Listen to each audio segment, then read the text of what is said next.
Welcome to Channel 17, the Town of Colonie Government Channel.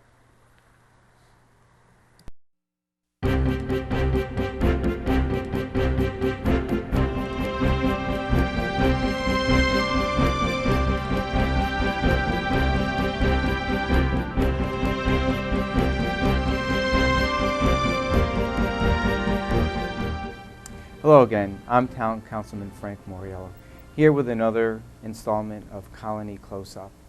We're here today to talk about pathways, connections, and sidewalks. I'm here with Denise Sheehan, who's the director of our Planning and Economic Development Department, and Kelly Mateja, who's the town planner for Planning and Economic Development. Earlier in 2005, the town board adopted a comprehensive plan, and in the comprehensive plan were a number of recommendations. So we have begun implementing those recommendations. Earlier this year, we passed a land use law and we rezoned the entire town. It's now time to focus our attention on pathways, connections, and sidewalks in the town. And what I'd like to do is I'd like to start with Denise Sheehan. And Denise, could you tell us what is a pathways plan and what is our objective here? I'd be happy to. First, Kelly and I want to just thank you for having us. We're delighted to talk about this topic. It's something that we both care very much about, as well as the entire planning department.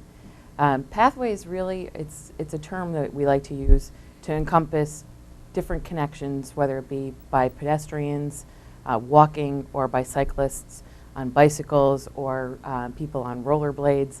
It's opportunities to connect neighborhoods, whether it be by sidewalks, by multi-use trails. Our famous bike trail is, we have many bike trails actually in the town, is one example. But there are also different connections that exist between neighborhoods that are either informal or actually formalized.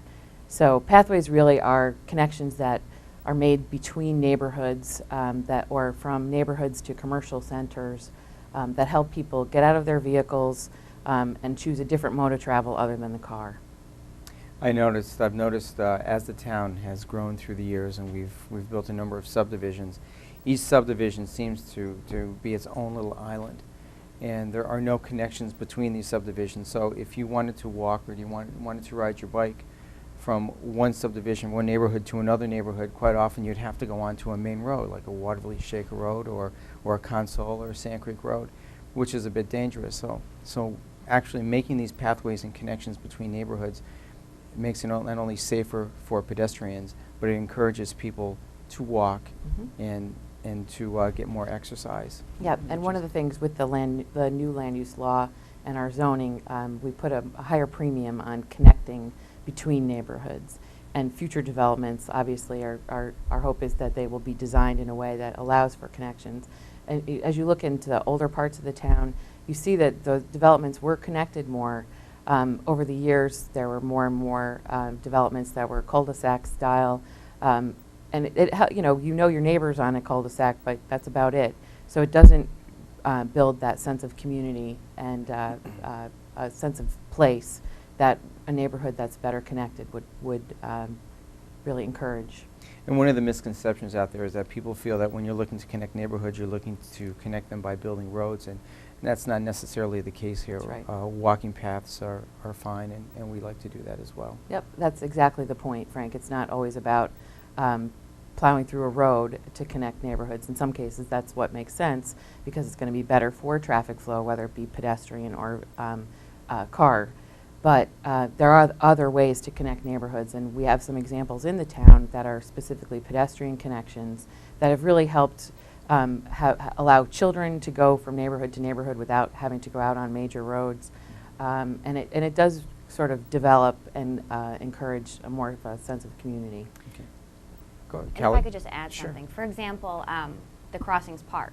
You know, there are two vehicular entrances into the Crossings Park, but there are a significant number of pedestrian connections. You have the one down by St. Francis de Sales that connects that whole Prince Court neighborhood, and you can go from there to Wolf Road without ever really having to get on a major street. And it connects in that neighborhood Hearthstone with Alyssa Court, and all of these connections that children actually can get into the park, get to the Sakati Center, go to the playground. and have all that access to all the trails inside that are entirely off-road and safer for children to And this is our accomplish. objective. This is what we're Exactly. looking to do, is how can we connect neighborhoods in a way that makes sense, and the goal of the plan that we're hoping to put together here. Okay. Now, Denise, how does this relate to the comprehensive plan? Well, it's actually one of the specific recommendations in the comprehensive plan. One of the themes when you read through the comprehensive plan is we had a lot of participation by residents in the town through surveys, as well as participation in the public meetings that we held on the comprehensive plan. And one of the themes was that people wanted that sense of community. They wanted to have more connections. They wanted to be able to get out of the car. They wanted more opportunities to walk and bike. It's really about quality of life. So the specific recommendation in the comprehensive plan was that the Planning and Economic Development Department should put together a sidewalk plan. In discussing it internally, what we thought would actually be a better idea would be to do something broader beyond just sidewalks, because to get to that theme of we want to be able to walk, we want to be able to ride our bikes, we need to look beyond just sidewalks and look at things like if a sidewalk is appropriate, or whether it's an alternative like a wider shoulder, or is it, we just need a pathway connection, a hardened surface that's not really a sidewalk, more of a path between neighborhoods. So it's really looking at all of those types of alternatives. And what I'd like to do is note that we're going to start this with a visioning workshop. As we did with the comprehensive plan, we had a number of neighborhood meetings. And so could you explain how we're going to start this with a visioning workshop, when and the time? Sure. I'm actually going to have Kelly describe it. I want to give her credit. It was Kelly's idea that we put together a workshop, a visioning workshop, that the process really be from a grassroots effort, from the bottom up, instead of us sort of putting together a plan and putting it out for the public to digest. It was really, our goal is to get feedback from the community to help guide us develop the plan. But I'm going to let Kelly talk a little bit more about what we intend to do at the workshop. Well, the workshop is October 3rd at the Crossings Meeting House at 7 p.m. It's a Wednesday evening. And what we are hoping to do is get a lot of people out that care about pathways and sidewalks and bike trails, and to get their input. And we'll have a brief kind of educational discussion about what do we have existing, what is a pathway, what kinds of things are we looking to do here, and then we're going to break everybody up into smaller groups, sit at tables with big maps of the entire town. We have 52 square miles of the town that we're talking about here, and get out our markers and start figuring out what kind of places do we need to connect here. Do we need to get the kids from Siena up to Newton Plaza? What about children walking to school? All of these, important places that people might want to go to. Get out our map, mark it up, come back, everyone report about what they think is important here. But obviously I think there's going to be a lot of marking on these maps, and the town does not have unlimited resources, so we would really like to talk to people about the prioritization of these projects. And instead of saying, for example, Route 9 should be our priority. Route 9 is a state highway to go through and put sidewalks up and down. Maybe isn't a feasible project for the town, more of a state. But I think what we want to get out of that is when projects are coming to us and we're thinking about our schedule for what kind of things we want to work on, what is our focus? Should it be getting children to walk to school? Should the focus be getting seniors out and active? I think the statistics are 50% of seniors use walking as a form of exercise every week. And so how can we best help people and help the residents of the town figure out what's going to work for them and what kind of projects we should be prioritizing here? And just to add to what Kelly said, we are looking at the whole town, all 52 square miles. And having a plan in place, one of the reasons why it's so important to have a plan is to guide the town in making decisions and helping us prioritize. Obviously, it won't be something you can do overnight. A plan is a vision, really, and we work incrementally to achieve that vision. That happens over time. We also will have to work with our partners in transportation, whether it's state DOT or Albany County, who also are responsible for many of the major roads in the town. But by having a plan, that will better assist us in working with the state and with the county as far as future decisions on roadways in the town that they manage, so that we can point to this document as something that, this was an effort by town residents as well as our planning experts, endorsed by the town board, hopefully when the process is all done, and that it really helps strengthen the town's position when it comes to whether it's funding options or future funding, whether it be federal, state, or even local use. And the ability to apply for grant funding is strengthened when you have a plan, and it really just helps, I think, it helps the town in terms of making their case with our other partners in transportation. Okay. Now let's talk about pathways themselves. And Kelly, I'll direct this to you. Why are pathways important? I think that's a good question, and I think it's a big question to answer, because we're not just talking about laying out sidewalk and it looks nice in neighborhoods. If you talk to people who are fans of the smart growth and urbanism, we're talking about a lot of different issues that come into play with sidewalks and bike trails and why they're important. And one of the big ones is mobility. Obviously, we're an aging town. We also have a lot of small children in this town, and both of those groups tend to have limited mobility outside of automobiles. So we're looking at improving mobility options for our seniors. 1 in 5 senior citizens don't drive, and 50% of senior citizens that do not drive aren't going out to their church, and they're not getting their medicine or making their doctor's appointments simply because they don't have access to transportation. So we're looking at it from an alternative transportation standpoint. And then we're also looking at it from a public health standpoint. There's all this talk in the news about the obesity epidemic, and especially the childhood obesity epidemic, and diabetes showing up in 7-year-olds. And really a lot of this boils down to is a lack of people moving. And so if we can incorporate movement and active living into people's daily lives, and little kids should be able to walk to school. That's a great part of their emotional development and their physical development.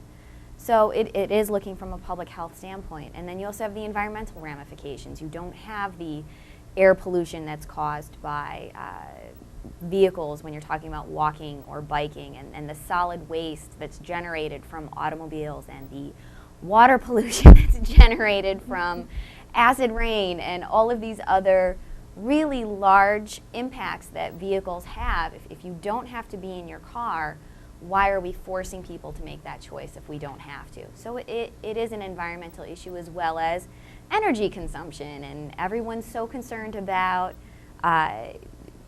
what we're going to do with this looming energy crisis, and using, it's not an infinite resource, oil, and the implications with international issues with our reliance upon fuel. So getting people to step back from that a little bit.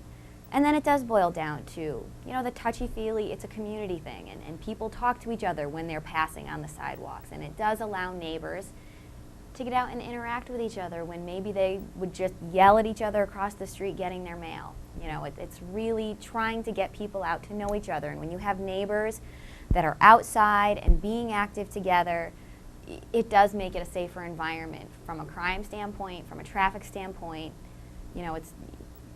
Sidewalks really do provide so many different microcosm local benefits and global benefits as well. Yeah, Kelly hits on the great points.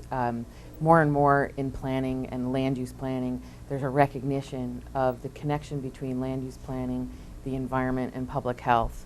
As you know, Frank, I spent a lot of time working on environmental issues, and it does boil down to how we design our communities is a big part of it. Obviously, it's not the only, it's one part of the solution. It's an important part of what's a larger discussion about how we best protect our resources, our public health, our air quality, how we best protect ourselves from climate change.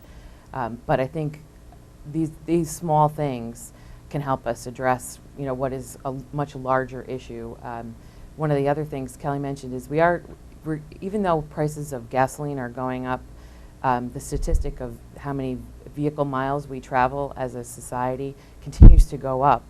And so we continue to use our vehicles more. So by attempting to create more pathways, create opportunities for people to walk and ride their bicycles, it's our hope that we can help to start reverse that trend and really discourage driving that's not necessary and get people out and walk and bike ride instead.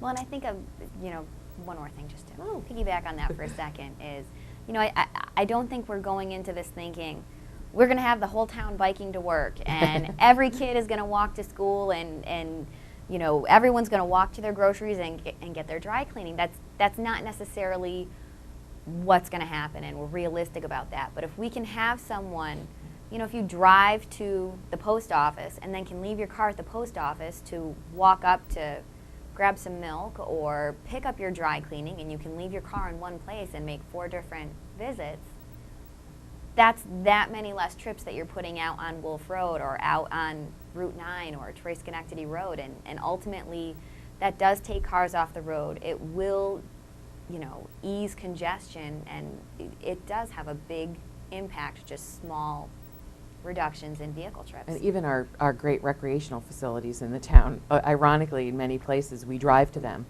So, and I'm guilty, I drive to the bike path.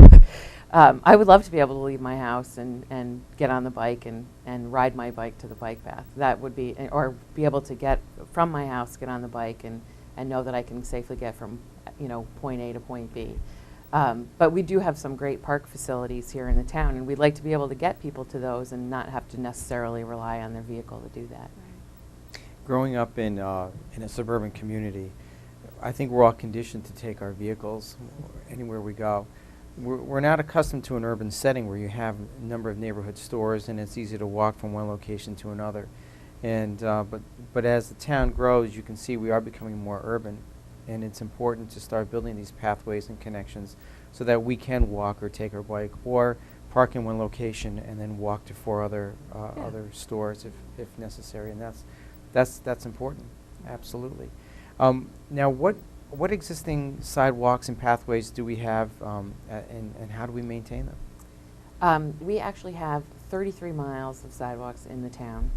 That's exclusive of the village of Manans and the village of Colonie. Our Department of Public Works does a tremendous job taking care of those sidewalks.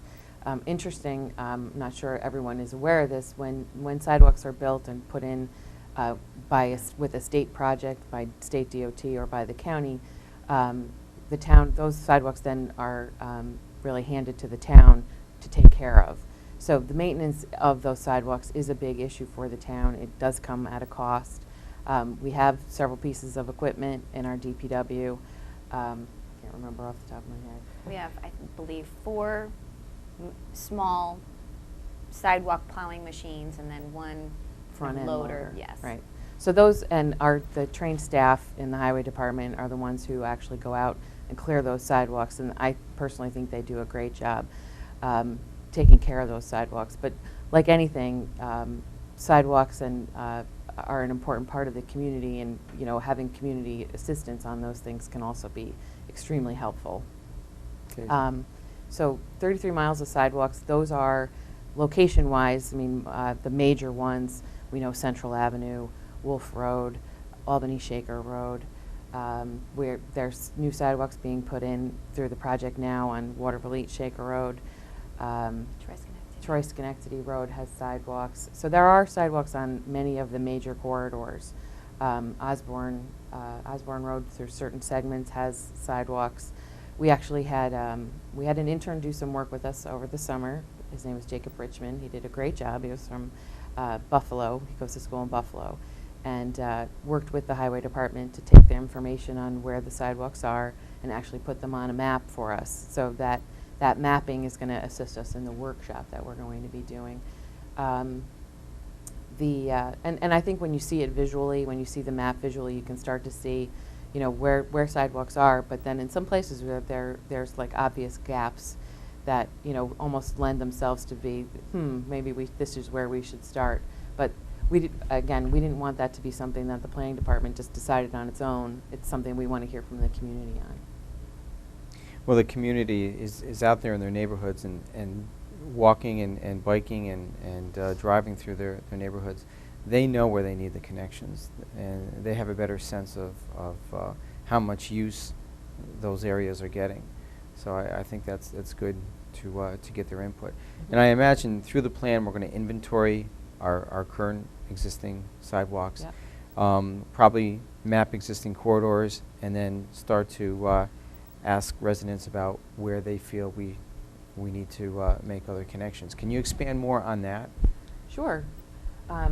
As I mentioned, the inventory that we've done is really looking at where we know there are sidewalks, and believe me, as you get out in the field, you find gaps that weren't there, or you thought a sidewalk was there and it's not. That inventory is going to be, used, as we said, we have that mapped. That's going to be what we use in the workshop. We intend to have people work and break out into groups. Each table, if you will, of a group of however, we'll divide up the people who come to the workshop into, manageable groups to work on a map, and that map will already show where those connections are. And we hope through discussion with the participants in the workshop to talk about criteria for where we should be looking to put sidewalks, not just about, I want one in my neighborhood, but where does it make sense, big picture, for the town to focus its energies? Should we be what other major corridors should we be looking at? Should we be looking at schools as a priority? Should we be looking at senior centers? Should we be looking at connecting residential, densely populated residential areas to commercial corridors, the neighborhood store, if you will? Those are the types of questions that we hope to put to the participants. And Kelly, I don't know if you want to add more to that. Yeah, and I think it's also going to be a very integrative approach from the town as well, that planning will be working with the highway department and with Parks and Recreation and with Senior Resources and Youth Bureau to talk to them about, you're working with populations that will be using these facilities, or you maintain these facilities, or, and trying to really work out a comprehensive strategy from the town side for figuring out how are we going to do this, and how do we plan to take care of these as we go forward, because maintaining sidewalks is a big issue. It's a budget item, and it's a manpower issue, and it's something that we need everyone to be on the same page as we move through this. It's interesting, some of these statistics that you've given me here that I'm looking at on this sheet. When you talk about mobility concerns, and you talk about older non-drivers, those actually who go out and they bike and walk, and it says here 50% fewer. There are 50% fewer trips to the doctor because of their activities. 59% fewer shopping trips and visits to restaurants. Now, what exactly does that mean? Well, we're talking about the non-driving senior population. That 1 in 5 senior citizens, according to this survey done by I think it was the Transportation Authority, determined that 1 in 5 senior citizens doesn't drive. So how does that impact their life? And so what these statistics are saying is that they are 50%, making 50% less trips than they would if they had a car to make social visits or go to a restaurant or do all of the other activities that I think the driving population takes for granted, because we can just get in our car and go down to Macaroni Grill, and you can't necessarily do that if you don't have a vehicle.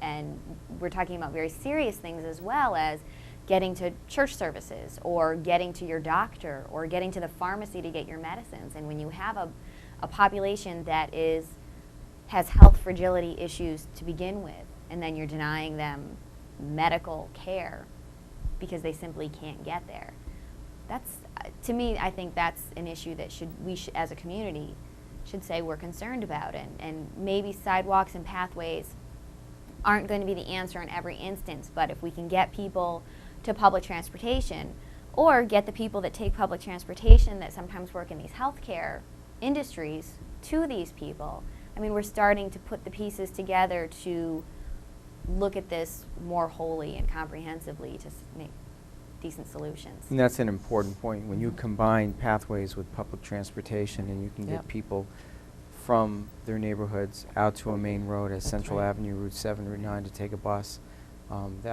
that's important. Yeah. I know from my house where I live, I can take a path through the woods and through the Maywood Pocket Park and just wind my way over to Central Avenue, and I can do that in about 10 minutes. But when you're in my neighborhood, you would have no idea that I live as close to Central Avenue as I do. Right. Yeah.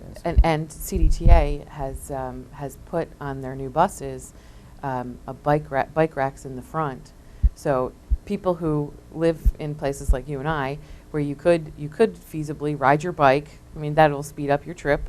Ride your bike out to Central Avenue, put your bike on the front of the bus. You hop on the bus. You can get to downtown Albany, and take your bike off and lock it up while you're at work all day. I mean, a lot of people do that, and I think that's a great example of why it's so important to have those pathways and connections and safe ways. Again, whether it be a widened shoulder and a bike lane on an existing road, whether it be a sidewalk or a pathway, it's that making those connections that allow for people to make smarter choices about the way we move through the community. And what I'd like to do is I'd like to go back to the visioning workshop and just Mhm. talk about that a little bit more. And so when people arrive to that, I'm sure you'll have a brief presentation Mhm. on what our objectives are and what we're looking to do. You'll provide maps, and people will start marking up the maps. Mhm. And is there any type of material or information that people should bring with them? Well, I think that people are bringing a significant resources. As you said, people know their neighborhoods, and so we're asking them to bring their knowledge to us, and we're hoping that we can provide the maps, and we're doing the prioritization exercise that people can talk about what's important to them issue-wise.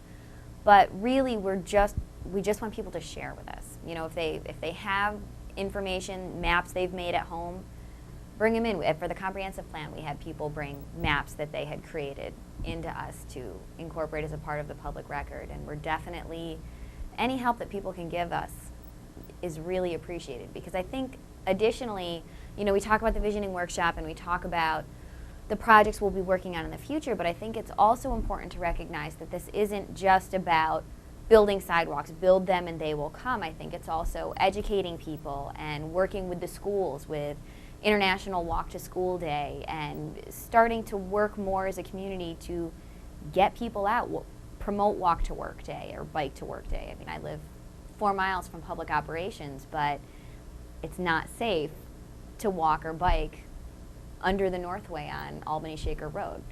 And just things like this where we can make the improvements, but then support people in using those improvements, and talk to employers about, carpooling and encouraging their employees to bike to work and providing showers at work. And I think it really needs to be, yes, here's our infrastructure plan, but what are the next steps after that, and how can we promote people using these? And that's an important role for the town as well.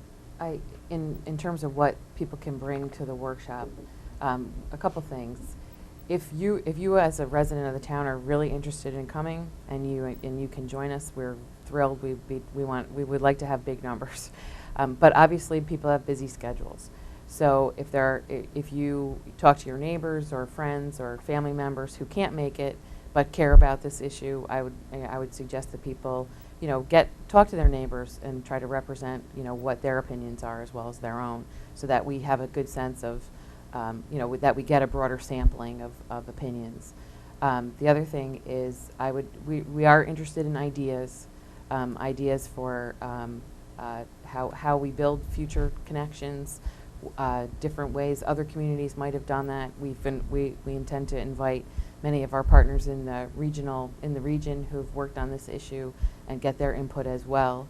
Our partners at the Capital District Transportation Committee are an important part of this project, and as well as other communities. If people have experience in other communities and have seen the way things have been done and they want to share that experience, we certainly would be very interested in hearing it. And people can write letters to you if they can't attend, or Yes. send an email. Yes, absolutely. Or even Call make a us. phone call, sure. And what I'd like to do is I'd like to close with your email address, phone number that people can call, and then again, just give us the time, location, and place of the workshop. Okay, our phone number at Planning and Economic Development is 783-2741. Our email is it's pdd@colonie.org. PDD. PEDD. PEDD. Okay. We'll put it up. And The workshop is October 3rd at 7 p.m. at the crossings.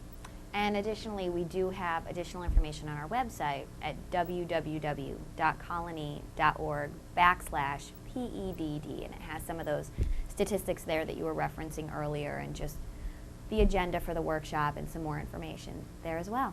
Okay, well, great. Thank you very much, Denise, Kelly. Thank you for joining me today on Colonie Close-Up. And thank you, everyone, for watching, and we hope to see you at the crossings on October 3rd.